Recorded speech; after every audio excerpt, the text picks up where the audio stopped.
and thank you for watching more with Carol and Pretty and Practical Pine. What inspires you to make the baskets? The inspiration is really my need to be creative.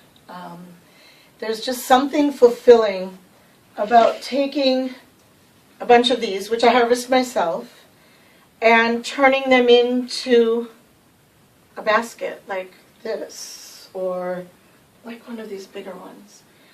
Just seeing that creation come to life underneath my fingers is inspirational. It's a creative outlet that really is soothing to me. So it's just all about that need to create, and whatever comes out of my heart goes into the basket. Do you do the artwork on the bases yourself? Some of them, yes. This one, for example, I do dot mandala paintings, so there's a dot mandala painting on that side. I also do Zentangle. There's a Zentangle pattern on that side. Probably much to the chagrin of my pottery teacher in Florida, I created a series of, I believe it was a dozen of these pottery bases. This one has little turtles in the bottom. So those I made myself, but then I also collaborate. I have, well, let me show you. Here, you get my needles. I have a friend in the Northwoods of Wisconsin, where I spend my summers, who paints on saw blades. So this is one of her creations, part of the Florida collection, which she made for me, but we've done other things, owls, wolves, bears, and then I just either do a reproduction, which I'll show you an example of in just a second, or like the saw blade. This is an original. It's dropped in epoxy, so I can drill in between the little tines, or whatever you call them on a saw, and this will become the base of a basket. So some of them are actual collaborations. Here in southeast Wisconsin, in Muskego to be exact, there's a woman named Laura, who's quite a painter, and I saw this painting, she posted it online, and I fell in love with it because it says Make Waves, which is a little sassy, and it reminds me of Lori and me and a few other of my lady friends. But anyway, it was just so pretty that I asked if I could purchase the rights to reproduce via photograph up to 20 of these. I have a friend who's also into these pine needle baskets. So twice this summer we got together and we got out the epoxy and all the fun stuff that can go into a base. Could be pretty rocks. This is snowflake obsidian with a little angel wing in it. It's kind of sweet. But there's tons of, this one has cabochons, and this one has silver stuff with little colored chips. So we got together and we poured bases. We poured 150 of them in 2 different sessions. So I'm responsible for making them, but I made them with someone just because it was easier. Then there are the ones that I like to call sort of God-made. This is just a big agate that certainly has some blue dye in it because they don't usually grow that color, that I was able to make into a basket base. And then there's the nature-made ones. Birch bark that was just drilled and made into a base. So bases come in all shapes and sizes. Some of them are my artwork, some of them are artwork of other people, and I always give them credit. I don't know if anybody can see all the little cards that are with each of the baskets, but this is one of my features. Is each basket comes with a little card that tells things like whether they're hand-dyed needles, what the base is made of, any decorative, like this one happens to have actual turquoise beads on it, and what color the sinew is that I used to sew it. So the bases come from just about all kinds of mediums, and they're made by me, but sometimes they're made with other people, and sometimes other people make them, and I just buy them or buy the rights to reproduce them. So they kind of fill the gamut. Do you have a series or collection of baskets? I do. I have the general collection, which is everything that doesn't fit into the other ones. And then I have what I call the Florida collection. So here's an example of one of my Florida collections. This is a star shape in the base, and it's poured epoxy with coquina sand from St. Augustine Beach, Florida, and shark's teeth from Venice Beach, Florida. There are some other, well, the saw blade is part of the Florida collection. There's also a Northwoods collection, the one with the pine bark, or this one, where I took some beads. This is woven beads that I friend of mine and I got at a garage sale that I put onto a pine bark, piece of pine bark, put the holes in it and use that as the base of the basket. What question do you get asked the most, and what is this answer? The most often asked question is, do you see it in your mind before you start it, or do you know what it's going to look like before it's finished? And the answer is no, absolutely not. The process for me, I'll use this as an example because it's a pretty decent example. The base is again an epoxy pour. It's got it used to be a necklace, something I never wore, silver with some mother of pearl. And there's some little pieces of purple, like, thin glass. So it's got an overall purple effect. So I gathered up some purple needles, some natural needles, some assorted beads. These are amethyst, like, polished stones. I kind of get all of that together, and then I just sit down and I start making it, and I know it's going to sound funny, but the basket sort of tells you what it wants and like how big it needs to be. Once in a while I'll start with the idea of a small basket or a big basket, or you start around a really big stone like this, it's going to be a big basket. But other than that, my answer is no. I just let it take me where it takes me. I let the creativity come out of me, the intuition, and the basket just happens. So, and it always surprises people because I think they think I have this picture in my head of what it's going to look like when it's finished, and I'm always as surprised as anyone, which is really fun. Where are you located? On Facebook. I do have some things in consignment, but because we live 6 months here and 6 months there, and then we have on the road time in between, I'm not in any one place. I can't have my own storefront. However, I do have some places that I do consignment or give consignment pieces. I have one in Boulder, Wisconsin. I have 2 in Minocqua, Wisconsin. And I have 2 more places up in the Northwoods that asked for some, but I could never get enough together this year to do it. So next year I'll have probably 5, 1 in Eagle River and 1 in Rhinelander. So I'll have those. Then here in the Muskego area, I have, I think, 7 baskets at Glow 10, with the understanding that as she gets lower in stock, I will send more. So you can usually find a few pieces there. And then when I get down to Florida, Crystal River is kind of a lovely little town, pretty busy tourist-wise, reasonable population, very boutique-y little area of the town where I think someone there is going to want them. So I'm going to be looking for a consignment there.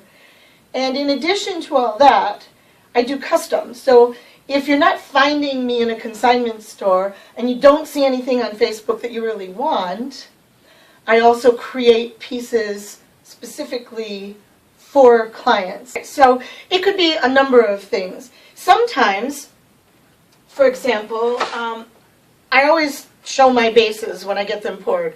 So I think I might have mentioned that we poured a lot of bases this last summer. That's something I do when I'm up north. I don't do that when I'm in Florida. So these are a bunch of my stars. But in addition to the stars, we have rounds. There's multicolor, some that are really into the turquoises because I love turquoise. I find a lot of other people like turquoise. That kind of works. One with a little glitz in it because I am kind of a sparkly girl and like that kind of stuff sometimes. So sometimes people will see a base and say, oh, can you reserve that base and then concentrate on this color and make a basket for me? You can do that. The other thing that happens with getting a custom basket is someone has something personal and important. For example, for a wedding this summer, a grandmother sent a piece of her jewelry for me to put in her granddaughter's basket. So that became part of the base, and then we worked the basket from there as a bride's gift for the wedding. I just finished a couple to honor my mother, who passed about 2 years ago, and it included things like birch bark, because she planted a clump of birch trees in front of the house that are huge and beautiful now. She loved owls. She loved blue. So I have a piece of a blue bracelet that I can literally close my eyes and see her wearing. So it's really special. So that was for my dad and my sister. I've done dog tags, Precious Pet passes. They send me the tag. I add it with something in a color that is wanted, or sparkly or whatever, and then I make the basket around that, turning what would be a piece of memorabilia that has no place to be, a drawer tucked into a photo frame edge, into something useful that you see every day and smile about every day and actually use. It's not in the way. It's cool. So finding me can be as simple as I need this, and contacting me, and I'll get it out to you. So location is a little bit more virtual, perhaps, than for most people. How long does it typically take to make a basket? Obviously depends on size. A basket this size, probably 5 hours. Add a little bit for some of the really crazy things that I did, swirls and runs of needles and things like that. All the way on up to this, which at minimum was 20 hours, probably a little bit more. And so it's just really going to depend. It also depends on the amount of space that the base takes up. This has a big base in it, so there's less time spent on the actual stitching of the basket. This has a smaller base, so although they're roughly the same size, this one took longer to actually stitch because there's a lot more stitching to it. But you can count on 5 to 6 hours minimum, and then it just goes up from there. And the more beading there is, the longer it took. What advice would you give to a new customer? I guess first, I like a customer to think about how they're going to use it and where it's going to go.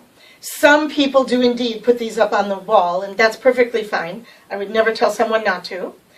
On the other hand, I make them to be practical. It's a part of my art.